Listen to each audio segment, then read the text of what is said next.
हाय, आपके साथ मैं हूँ Surabhi Sharma. India TV YouTube channel subscribe करिए, बेल आइकन दबाएं।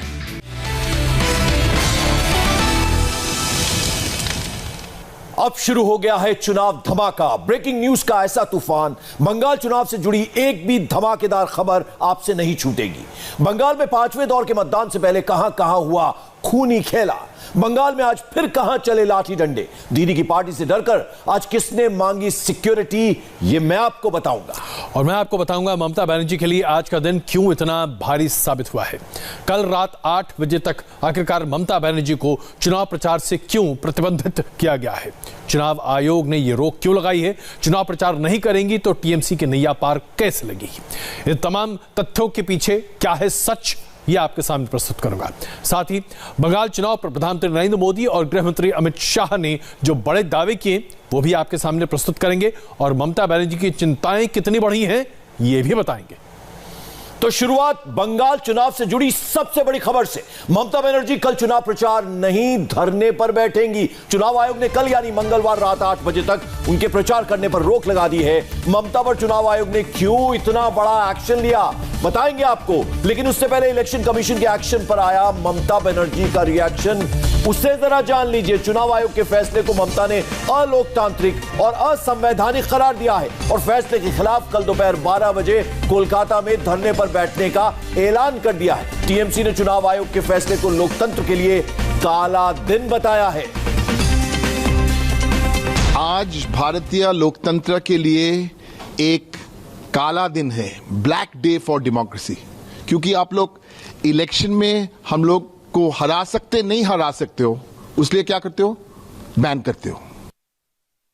दरअसल चुनाव आयोग ने आज ममता बनर्जी पर बड़ी तीखी टिप्पणी करते हुए कहा कि दीदी ने बहुत भड़काऊ बयान दिया। ममता के बयान से लॉ एंड ऑर्डर खराब हो सकता है। ममता बनर्जी ने एक बयान मुस्लिम वोटर्स पर भी दिया था और दूसरा सेंट्रल पुलिस पर टिप्पणी की थी, जिसके बाद ममता पर 24 घंटे के चुनाव प्रचार पर रोक लगा दी गई है। अब वो कल रात 8 बजे तक प्रचार नहीं कर पाएंगी। ममता बनर्जी पर चुनाव आयोग की कार्रवाई का बीजेपी ने स्वागत किया है। ममता बनर्जी तो खुद बयान देने के बाद हम लोग को एक वीडियो आया है जहाँ पे सीआईएसएफ को मार रहे हैं, तो सीआईएसएफ को जख्मी कर रहे थे।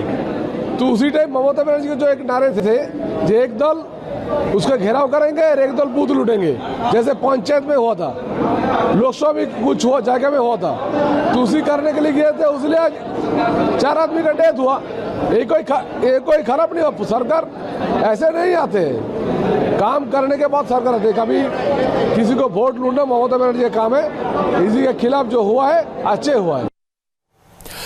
ममता बनर्जी के चुनाव प्रचार पर लगा प्रतिबंध तृणमूल कांग्रेस के लिए एक बड़ा झटका है।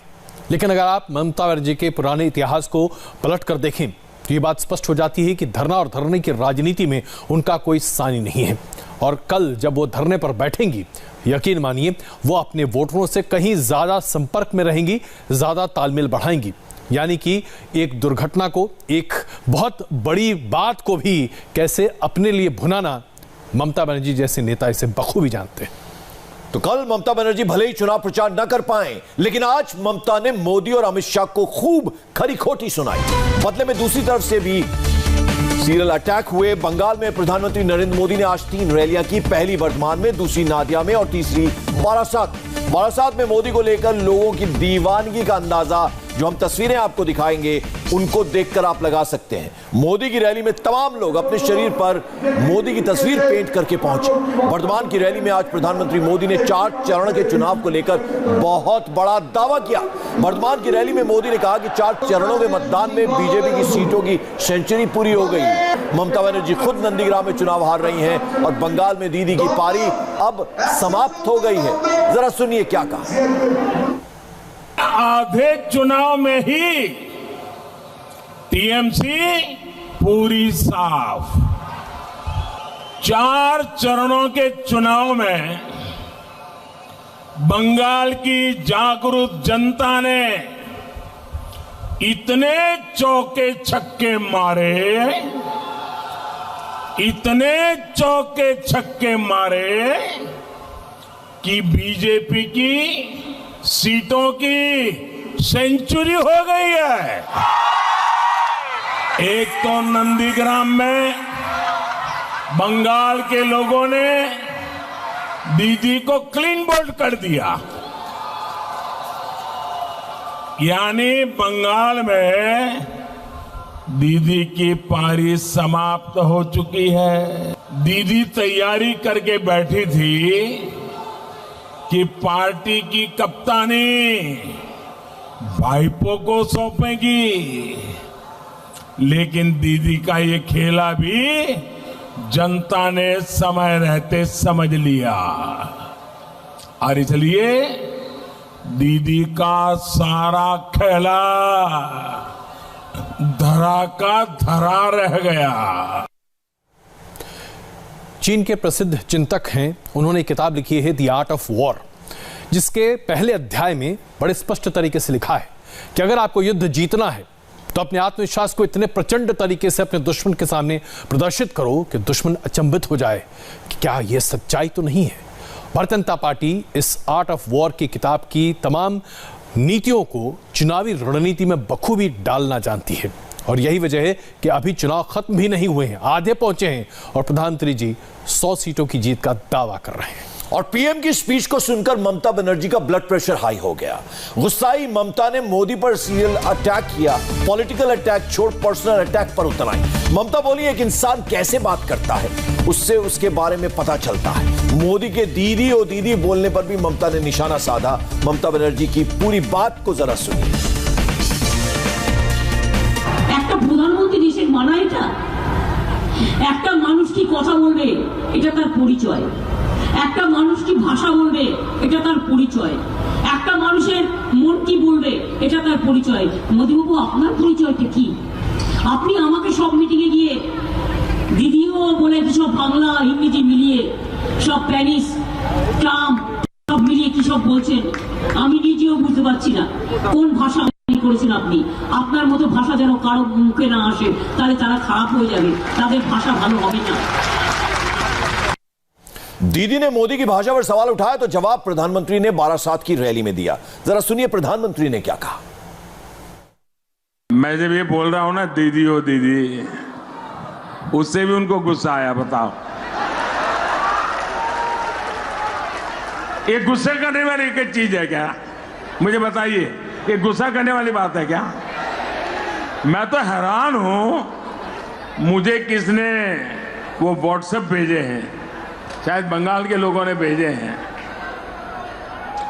सैकड़ों बच्चे, सैकड़ों, कोई 3 साल का, कोई 4 साल का, कोई 5 साल का, वो खुद मोबाइल पर अपनी वीडियो बना करके रखी हुई है बच्चों ने।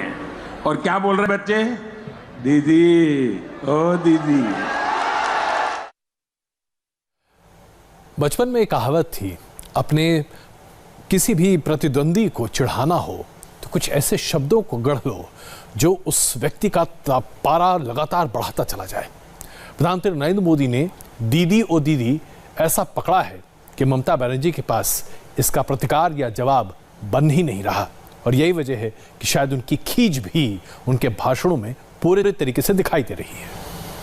तो जैसा कि हमने आपको बताया, पीएम की स्पीच को सुनकर ममता बनर्जी का बीपी हाई हो गया। गुस्साई ममता ने मोदी पर सीरियल अटैक किया। बोली मोदी वोट के लिए बांग्लादेश गए और अब वहां हिंसा हो रही है। मोदी ट्रंप कार्ड खेलने के लिए ट्रंप के पास गए और बंगाल कार्ड खेलने के लिए बांग्लादेश गए। इस चुनाव आयोग स्वतः संज्ञान इस पर क्यों नहीं लेता? ममता ने और क्या कहा, जरा वो भी सुनिए। তোমার যদি বাংলাদেশে যেতেই হয় তুমি ভোটের পরে যেতে, তুমি আগেও তো অনেকবার বাংলাদেশে গেছিলে, তখন যাওনি কেন? ভোটের সময় ভোট করতে গেছিলে আর ওইখানকার একটা ছেলেকে নিয়ে গিয়েছিলে, কিসের জন্য? বুঝবার ক্ষমতা আমার নেই? আর গিয়ে তো দাঙ্গা লাগিয়ে এসছো, আবার গিয়ে দাঙ্গা লাগিয়ে এসছো, যেখানেই যাও দাঙ্গা লাগো, অন্য দেশে গিয়েও লজ্জা করে না? আমি একটা এভিডেন্স দিই, কেন election commission is not taking to amount of cognizance? আরে নরেন্দ্র মোদী, তুমি ট্রাম্পের ভোট কার্ড খেলতে গেছিলে কেন? আর তুমি বাংলাদেশে গিয়ে বা বেঙ্গলের ভোট কার্ড কেন খেলতে গেছো? বলো, তোমার কেন হবে না ভিসা ক্যান্সেল? তোমার তো অবশ্য আগে একবার ক্যান্সেল হয়েছিল, লজ্জা নেই, তোমার ভিসা ক্যান্সেল হবে না? बोलो दीदी का गुस्सा नहीं होता है, दीदी जो सच कहता है उसका रिप्लाई दो। हमको कुछ कहना है तो मैंने रिप्लाई दे दिया पब्लिक मीटिंग में, आपको कुछ कहना है तो आप रिप्लाई दो, रिप्लाई क्यों नहीं देते?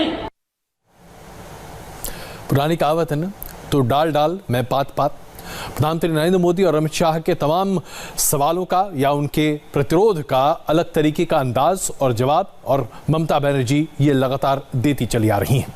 लेकिन मूलतः अगर देखें तो प्रधानमंत्री नरेंद्र मोदी और गृह मंत्री अमित शाह जो तमाम मुद्दे उठा रहे हैं उनमें से कई बहुत चुभने वाले हैं ममता बनर्जी के लिए। उधर दमदम में ममता बनर्जी ने प्रधानमंत्री मोदी से जो जवाब मांगा उसे मोदी ने आज नादिया में दिया। नादिया में पीएम मोदी अपने बांग्लादेश दौरे का जिक्र करते हुए बोले, दीदी को मेरा ओराकांडी जाना पसंद नहीं आया, लेकिन बांग्लादेश में मतुआ समुदाय के लोग बोले मैं भारत का पहला प्रधानमंत्री हूं जो ओराकांडी में हरिचंद ठाकुर का आशीर्वाद लेने पहुंचा है। लेकिन दीदी ने इस पर भी सवाल खड़े कर दिए। सुनिए मोदी ने ममता को कैसे जवाब दिया। अभी कुछ ही दिन पहले जब मैं बांग्लादेश गया था तो ओराकांदी की पवित्र धरती को चरण स्पर्श करने का मुझे सौभाग्य मिला था। मुझे वहां मतुआ समुदाय के एक साथी मिले जिन्होंने कहा कि मैं भारत का पहला प्रधानमंत्री हूं जो ओराकांदी में श्री श्री हरिचंद ठाकुर जी का आशीर्वाद लेने पहुंचा। लेकिन हैरानी की बात है कि दीदी को मेरा ओराकांदी जाना भी पसंद नहीं आया। मतुआ समाज को अपनी तरफ आकर्षित करने में भारतीय जनता पार्टी ने कहीं कोई कसर नहीं छोड़ी है। मतुआ समाज बड़े पैमाने पर भारतीय जनता पार्टी के साथ खड़ा है। 2019 के लोकसभा के चुनाव में ये बात सिद्ध हो चुकी है। अब इसमें कोई शक नहीं है कि बांग्लादेश की यात्रा के दौरान प्रधानमंत्री नरेंद्र मोदी जब मतुआ समाज के सबसे प्रतिष्ठित मंदिर में पहुंचे तो उसका असर हुआ होगा। लेकिन चुनाव के पूरे प्रणाली और प्रक्रिया का यह उल्लंघन है, ये तो कहीं से कहा नहीं जा सकता। और चुनाव धमाका में अगली खबर अमित शाह के रोड शो की है। बंगाल में अमित शाह ने आज कालिम्पोंग और सिलीगुड़ी में रोड शो किया, तो वहीं जलपाईगुड़ी और हेमकाबाद में पब्लिक मीटिंग की। जलपाईगुड़ी में आज अमित शाह ने दीदी पर डायरेक्ट अटैक किया। अमित शाह बोले, दीदी अपने भाषणों में बंगाल से अधिक मेरा नाम लेती है, मेरा इस्तीफा मांगती है। अगर बंगाल की जनता कहे तो मैं फौरन इस्तीफा दे दूंगा, लेकिन ममता अपने इस्तीफे के साथ तैयार रहे। 2 मई को 2 बजे दीदी को इस्तीफा देना होगा। दीदी का भाषण आप सुनोगे ना तो उनके भाषण में बंगाल से ज्यादा वो मेरा नाम बोलती है।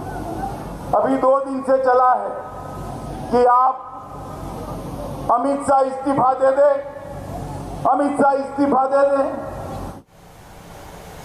तो 2 मई 2 बजे इस्तीफे की बात कही जा रही है।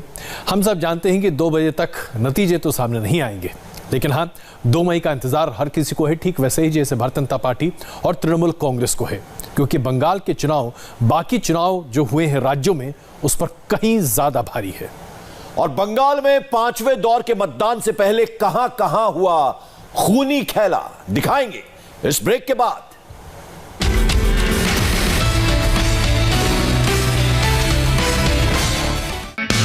हाय, आई एम सुरभि शर्मा। खबरों से अपडेट रहने के लिए India TV YouTube channel subscribe करिए, साथ में बेल आइकन जरूर दबाएं। जुड़े रहें इंडिया टीवी के साथ।